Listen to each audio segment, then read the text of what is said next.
What does the future of work look like? I'll tell you what, if it looks the same, I want no part of it. Hi, everybody. Welcome to Let's Fix Work. I'm your host, Lori Rudiman. On today's show, my guest, Katie Augsburger, talks about redesigning work from the ground up. She's a former HR leader turned consultant who helps companies rethink leadership and employee development, diversity strategies, organizational design, change management, and all sorts of other boring people-related practices. But Katie is not boring. Her company takes a nod from design thinking, and she helps organizations rethink work-related stuff with a human-centered approach. Katie isn't some recently minted MBA graduate who thinks she knows something about work. She's a woman of color, a business executive, an entrepreneur, and, as you'll hear in this episode, a mom. What is human-centric design? Does the future of work have genderless bathrooms? Are we smashing patriarchy and scaring off white people? Well, you'll find out. Stay tuned for an interesting conversation on Let's Fix Work. Work is broken. So is the way you think about it. Host Lori Rudiman is breaking things down so you can put them back together and make work something you can enjoy. Let's fix work together. With the Let's Fix Work podcast, here's Lori. Hey, everybody. Lori Rudiman here, and I have a very special guest today. It's my friend, Katie Augsburger. Katie, how you doing? I'm great. Thank you, Lori, for having me. You're welcome. You're welcome. We're here today to talk about the future of work, sort of. But I have a question for you to kick things off. Are you ready? I'm ready. How do you fix work? Lori, we fix work by smashing the patriarchy and decentering whiteness. And to put it more succinctly, we need to redesign workplaces so that we support all people. And our current work world is just not designed that way. Wow, there's a lot there. So you smash patriarchy and decenter whiteness, and those are like two huge buckets of work. So absolutely. Before we talk about what that is, why are you doing this? Why is this important? Sure. Well, let me first start by telling you a story about why this is important. I was helping a design company in Portland, Oregon, look for new workspaces, and we did a building tour of all of this great space. And I was in this one building and they had, the perfect architecture, the perfect look. And I went into the bathroom because I'm a human. And yes. And I walked into the women's restroom and there were all these urinals. And I, am pretty clumsy and forgetful on my best day. So I went out, checked to make sure I was in the right restroom, and I was. And so I looked again and I was in the women's restroom and there was all these urinals. And so I later asked the building designers, like, is this purposeful? Tell me more about this. Yeah, because wait, that sounds progressive to have urinals in a woman's bathroom. I live in North Carolina where we had the bathroom bill and everybody's got to stay in their lane and pee in a specific kind of room and you can't mix it up, right? Yeah, okay. All right. Yeah, so my thought was like, wow, am I just needing to check my privilege? What is happening? Like I went through the whole thought process, right? And then I asked the building designer and he was like, oh, actually the women's restrooms are 2 floors below us. When this building was designed, it was designed so that the secretaries were on one floor and all the men filled up the other floors. And even though I had conceptually knew that this had happened in a lot of buildings and a lot of workplaces, it just blew my mind. And I had this moment where women were not designed to be in this workplace. And that was the first time I'd really thought about this whole idea of like what we are doing with the future of work, why we keep trying to tell people to lean into these systems, but these systems were not designed for us. The buildings themselves were not designed for us. So how do we lean into a system that wasn't designed for us? And then I thought, maybe we just break the system. Maybe the system is wrong on its surface. We have to change. So you break systems. I absolutely love that because I think the future of work really needs not only a reboot, but just to burn down the old way of doing things in order to build it back up again. This is like a theory that I have in my life. So instead of really trying to repair things, it's time to get rid of the old and rebuild the new. So you hit on two things at the very beginning of this episode, smashing the patriarchy and decentering whiteness. So tell me, how do you do that in the context of your current job today? Sure. And it's hard because when people hear those words, especially white men, it feels like an attack. And really, it's not about um, not creating a space for white men. It's making sure we create a space for all people. And so decentering whiteness just means that in the design of our workspace, we're not over valuing and over designing for white people, we're designing for all people. And by smashing the patriarchy, we're designing the workplaces for women and for men, and everybody benefits for that. Have you heard of the curbside effect? No, tell me what that is. So the curbside effect, I had a good friend just told me about this, and another one of those mind-blowing moments where they did this study after the American with Disabilities Act, where they had cut the curbs so that wheelchairs could get through. And what they realized is that though it made sidewalks much more accessible for people in wheelchairs, it actually made life better for everybody. So moms with strollers could get through the downtown streets easier. Men pushing big carts of heavy equipment could get through easier. Business travelers with their suitcases could get through easier. Just the small change that made a huge impact for people with disabilities made a huge impact for everybody. And so the idea that if we recenter workplace so that women and women of color are in the center, that doesn't mean that we're not honoring and valuing our male or our white employees. It just means that we are redesigning it for the person who has the least access, and that gives everybody great access. You know, it's so well said the way you just put that. And it reminds me of Tarana Burke talking about social justice. I was able to see her at a conference a couple of weeks ago. And she said the way that she sees change happening in the world is to start by looking at who's the least among us and who's most disproportionately disaffected by systems and practices in place, and then go and fix it for that group, and you end up fixing it for everybody. And it sounds like that's exactly what you're doing. Why don't you tell us a little bit about your current role in your job that enables you to smash that patriarchy and decenter whiteness and really make work great for everybody? Absolutely. So a lot of what I do is companies come in with these different problems through these different doors where they have one problem they want to fix. They want to fix their onboarding. They want to fix their performance management. And I ask, who is this designed for? And usually the answer is our top talent. I'm like, well, paint the picture for me. What does top talent look like at your organization? And they usually point to one or two employees. Not always it's a male, not always it's a white person, but often the behaviors that person exhibits are behaviors that are often found in white people or men. And so I ask people, okay, let's take a moment to figure out who do we want to capture in these programs? Who do we want to support? How do we want these programs to look better? And really helping them map it out. And it's really about human-centered design. Like, let's put those employees in the center of this design, and then let's figure out what will work best for them. And once we do that, we come up with programs that are sometimes radically different. But also are more impactful. I love the notion of human-centered design because this is what's really driving design from a consumer perspective these days. And I love the applicability at work. And so I wonder if you go in and really take a human-centered approach to the workforce, how do you know that you're really fixing work? Because you're dealing with emotions sometimes and subjectivity, right? So Absolutely. who tells you that you're being helpful? Is it the businesses? Is it the employees? How do you know when you're making a difference? Both. It's I am pretty nerdy, so a lot of my information is very matrix. I do a lot of matrix driven. I do metrics driven.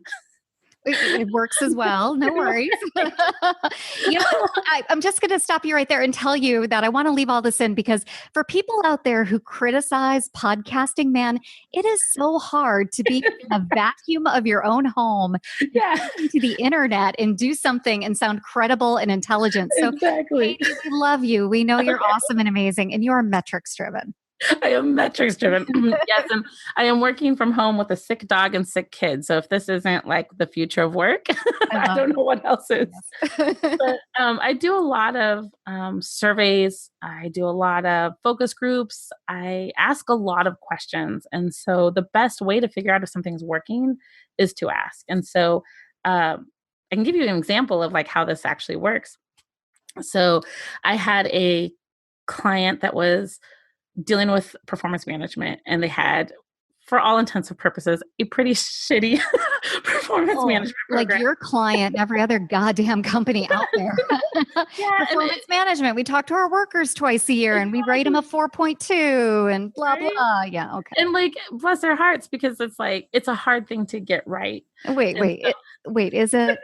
it is not. But No, it's not. but Don't give these I always employees try to be any grace. Don't. I try to be super gracious about it, but it is actually terrible. So they had the system everybody has, right? Where it's have your manager solicit feedback from people, and the manager distills that in some secret box, and then computes out what you are.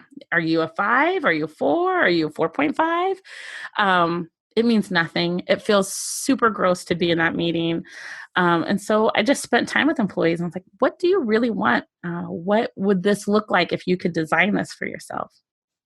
And I asked the leadership, what do you want this document to be?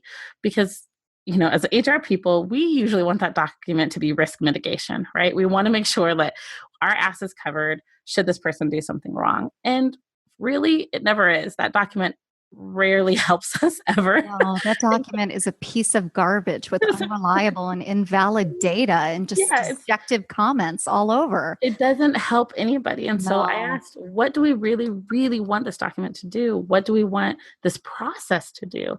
And everybody from leadership to employees said, I just want to grow. I want to know if I'm doing well. I want to be able to talk to my coworkers and find out what's working, what's not working. So I was like, why don't we do that? Why don't we? Yeah. Why don't instead? Okay, and less owners. Yeah.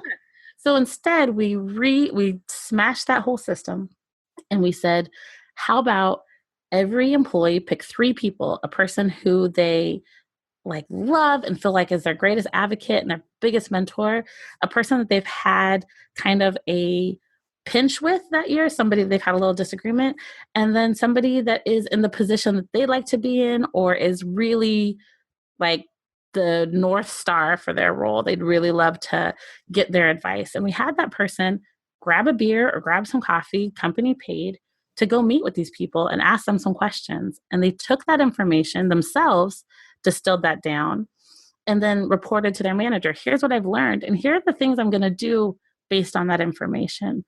And the employee said this was the most meaningful and impactful feedback they've ever received, because it was feedback they were asking for to people that they really wanted to get feedback from.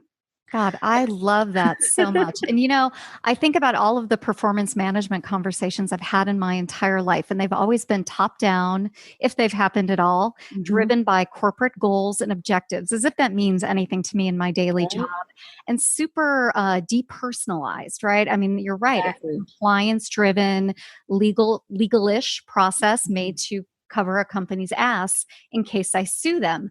What I heard from you sounds really cool and really interesting, but I could hear my friends back at Monsanto or Pfizer go, that's for tech startups. That's never going to work in my company. So what kinds of companies benefit from rethinking systems, and what kinds of companies do you normally work with? Is it the tech startups on the West Coast, or is it traditional consumer packaged goods, pharmaceuticals, sales organizations?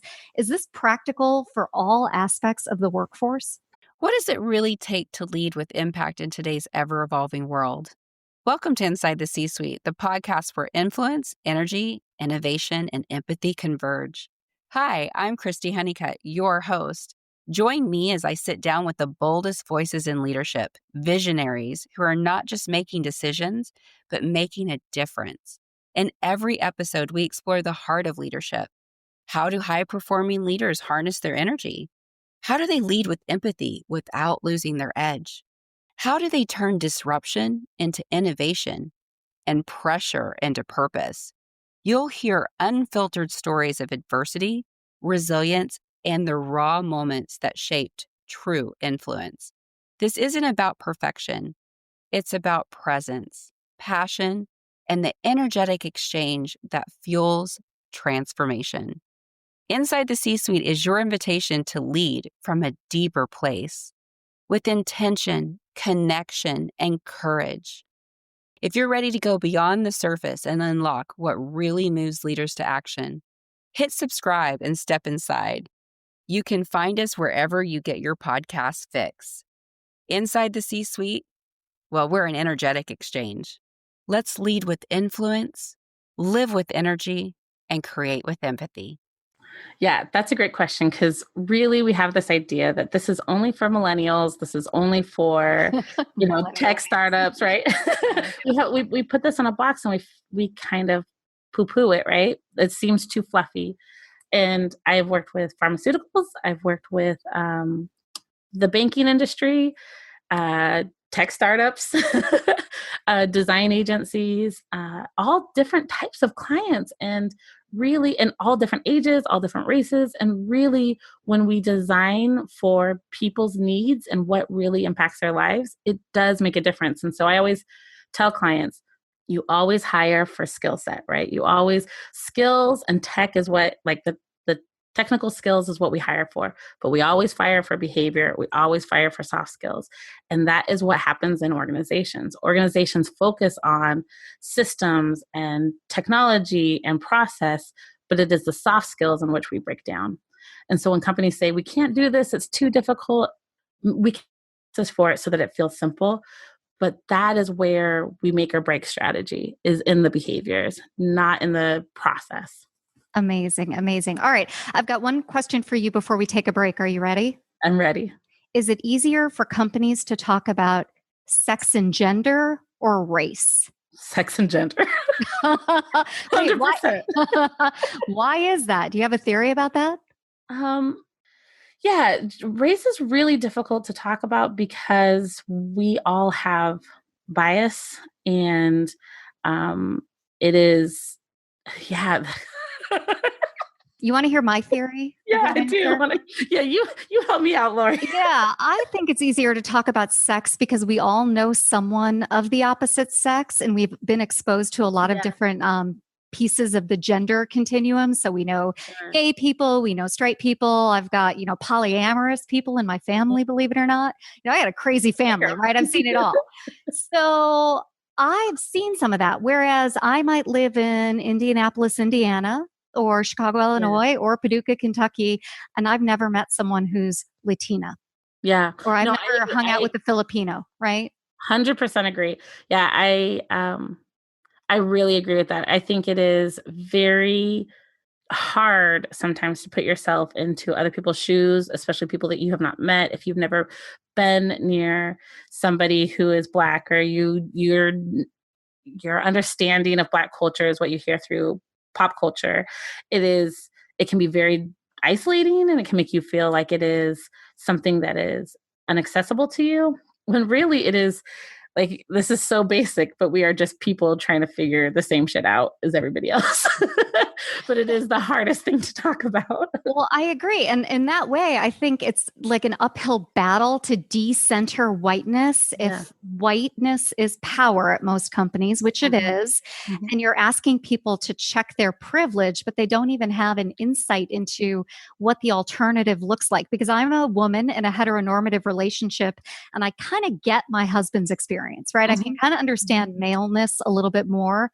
But if I don't have any African American friends or Latina friends, or people who are Asian American or immigrants, it's real hard for me to understand what decentering whiteness even means. Like, what does that mean? When you introduce that concept to people, are like, they confused? Do they go, what the fuck is that? Because that, I would imagine, is the reaction. And it feels, I think, for a lot of people, that it is an attack, that we are saying that your white experience doesn't matter. And that's not the case. The case is that we have built a system where white behavior, white experience, white traits are the traits that we have decided are good traits.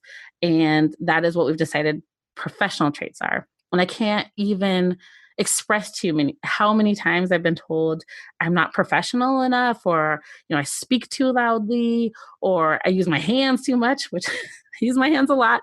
And I'm being measured by a yardstick that I have no access to. This is a white yardstick I'm being measured to. And even though I consider myself very professional, my work has always been great. I've received a lot of compliments on, what I bring to organizations. It is difficult because I'm not performative in a white way. Makes And sense. and that's what that concept is. It's just changing what we consider great and good. Well, really interesting. Listen, when we come back from the break, we're going to talk about who's getting work right. So we're going to turn this around a little bit and talk about some good things. And we'll ask what surprises Katie about the current state of work. And we'll ask her to leave us with one message that can hopefully improve our day-to-day work environment. So sit tight, everybody, and we'll be right back with Let's Fix Work. Hey, are you ready to podcast like a pro? Then you need a secret weapon, someone who can make it easy, where all you have to do is show up and be the host. At One Stone Creative, that's what we do. Everything. Yeah, everything. Imagine, every time you sit down to record, you know what your topic is. You want a script? We can do that too. Then you record it, drop it in a folder, and that's it. Our team will take it from there. Production, show notes, uploads, blog posts, social media assets, swipe copy, like I said. Everything.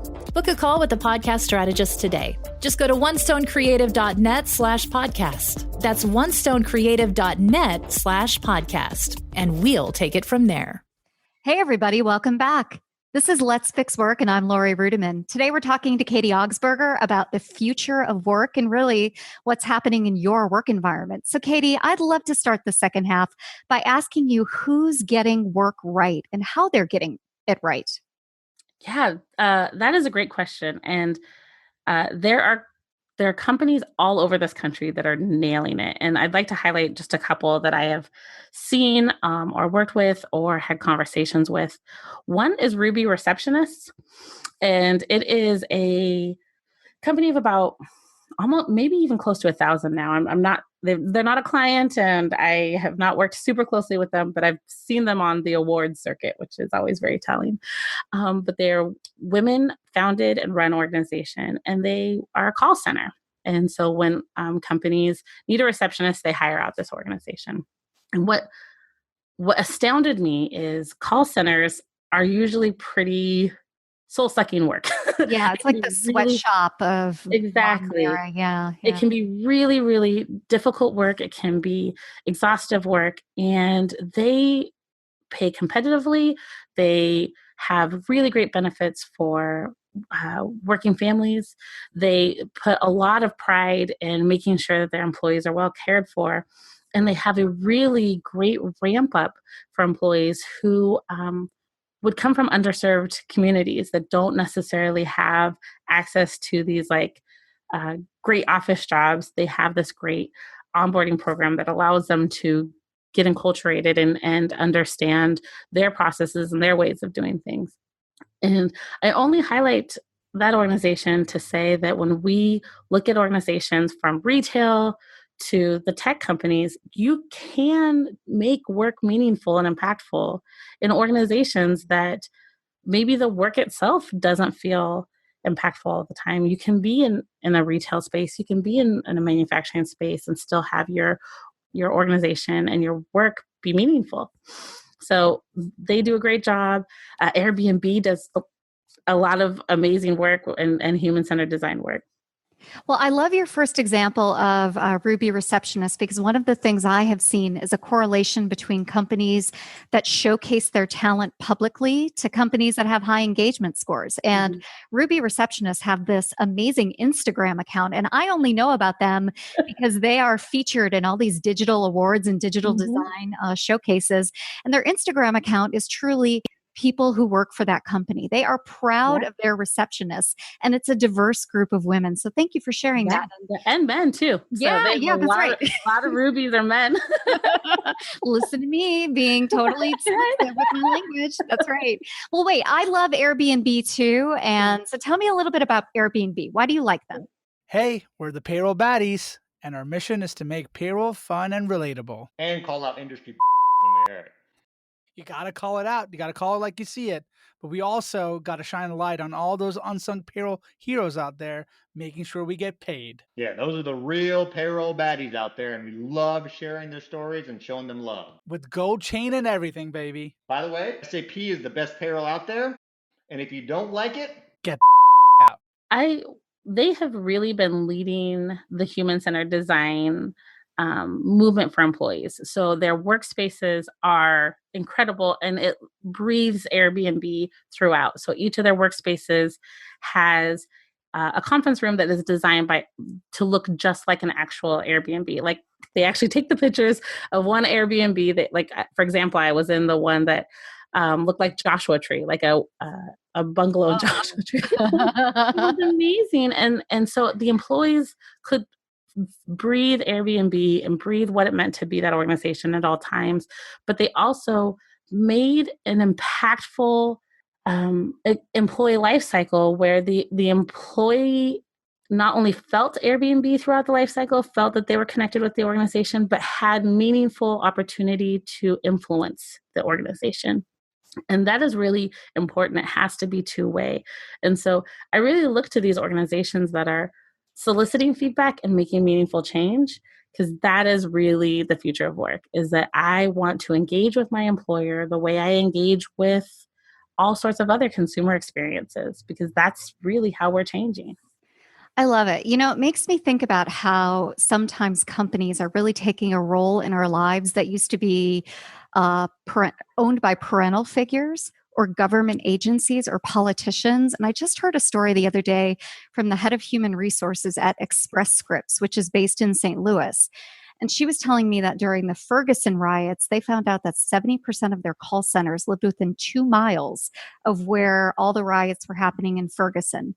And to ignore that, to not talk about that, what was happening in their real lives, would have been doing a disservice to these employees. So they started talking, and the employees said things like, you know, you have a time and attendance policy that is so strict. Mm-hmm. And now, you know, when we get pulled over by police officers, that's not a 15-minute ordeal. That's an hour-long ordeal. Or maybe my brother gets pulled over and I need to go assist him because he's been arrested because he has unpaid speeding tickets. Mm-hmm. So they started to see all of these different social issues start to come up. And the workers also said, how come flexible time is good for your professional workforce, but not for your call center? And it was just a fascinating revolution that Express Scripts had. So I wonder if you're seeing some of that with your clients, the intersection between social issues and business issues. Absolutely. Right now, there is a lot of conversation about equity, diversity, and inclusion, and how do we make our workforce more equitable? And that is fantastic, because this is a conversation that has been waiting for centuries.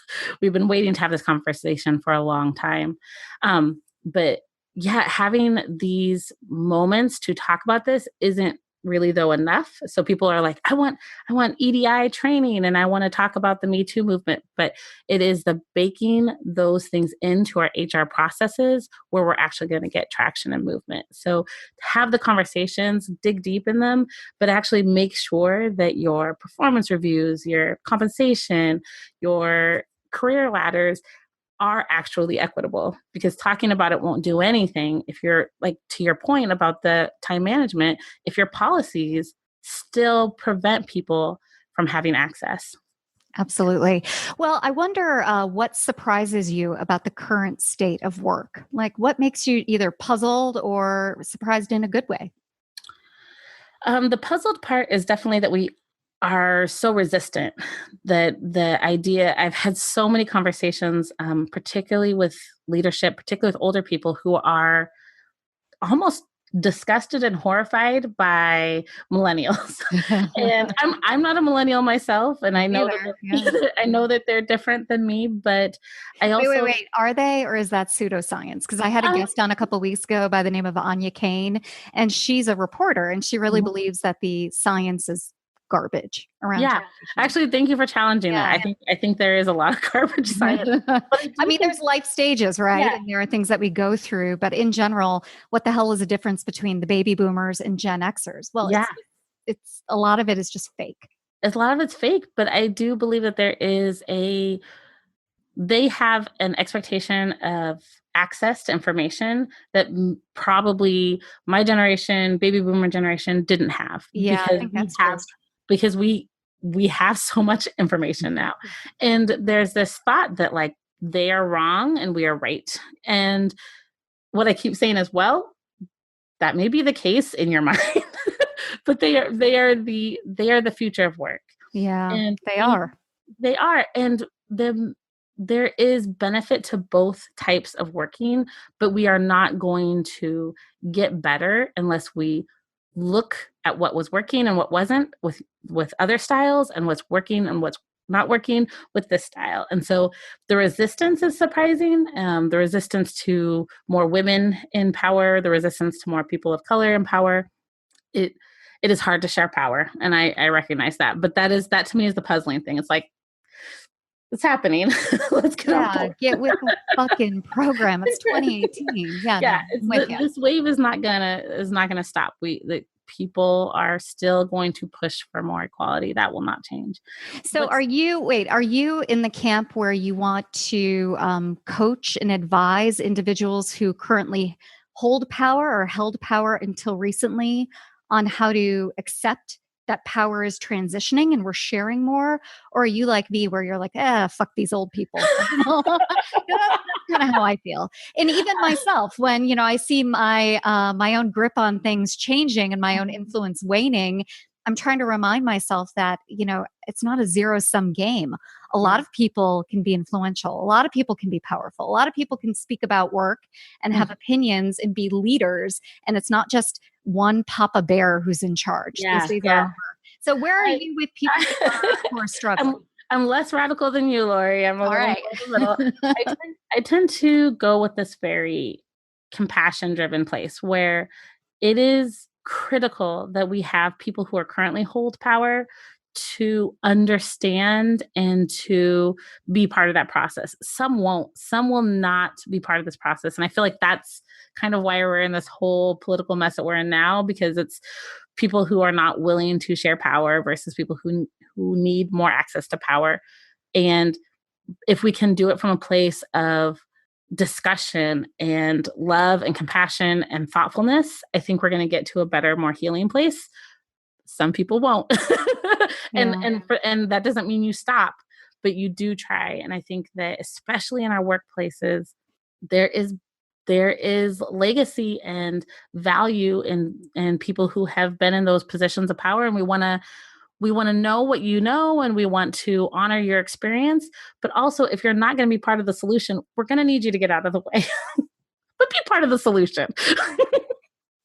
Well, that's perfect. Katie, if there's one message you can leave with our listeners about the future of work or even about their jobs, what is it? Lead with human-centered design. And I don't mean that in the big design picture, but in the small, just center humans. Make processes and procedures for humans. Don't make it for bureaucracy's sake. Make it for human sake. That's beautiful. Katie, thank you so much. Why don't you tell us where we can find you on the internet? Sure. I am all over LinkedIn, so you're happy to look me up there. And you can find me at futurework.design. Great. Katie, it was great to have you today. Thank you so much, Lori. I had so much fun. Hey, everybody. Hope you enjoyed my conversation with Katie Augsburger. I swore more in this episode than previous episodes. I heard it. I'm trying hard to earn that E rating on iTunes. So, despite my potty mouth, please go ahead and connect with Katie on LinkedIn, Twitter, and all over the internet. And connect with me at L. Rudiman and Let's Fix Work. If you like what you hear, please subscribe and review. Let's Fix Work is a production of One Stone Creative. Audra Casino and Megan Doherty do everything in their power to make me sound great, which is no easy feat. Check out onestonecreative.net for more information and tell them that I sent you. And thanks for listening this week and sharing your time with me. That's all for now. I'll see you next time on Let's Fix Work. Thank you for listening to this episode of Let's Fix Work. Wouldn't you love to get your hands on Lori's no-holds-barred, honest HR handbook for employees and pros alike? Download it for free at lorirudiman.com/DIYHR.